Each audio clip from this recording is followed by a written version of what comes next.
Well, on the map, they just look like a lowering of the topography. When you're out there, it may just look like,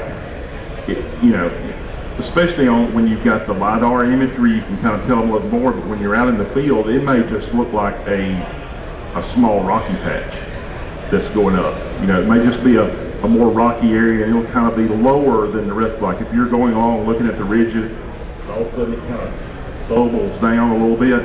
That could be the microdrain. Sometimes it's just a V notch just going straight up. But that's what you're looking for. It's just anything that's kind of lowered. Look for that sign to stop. Once it stops and you don't catch anymore, and you've still got 200 yards of that drainage going, start looking around at that point in time.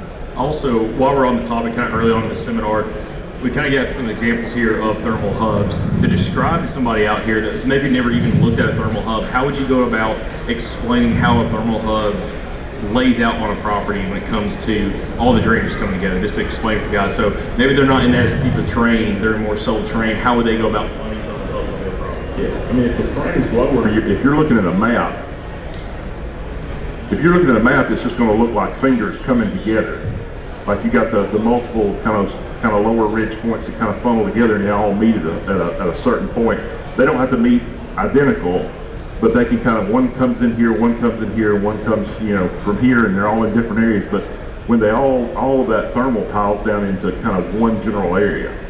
Yeah, if you're walking the terrain, if you're up a drainage and all of a sudden that drainage splits, that's a thermal hub right there.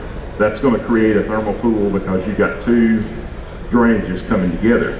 You've got three even more, because then there's going to be you're going to have the drainage, all the thermals drain from three different areas into that one point. So if you're on the map, it's going to look like fingers kind of coming out together, and they meet at a certain point like that, like on your hand. If you're walking, it's going to be places where two or three drainages or draws kind of meet together in a compacted area.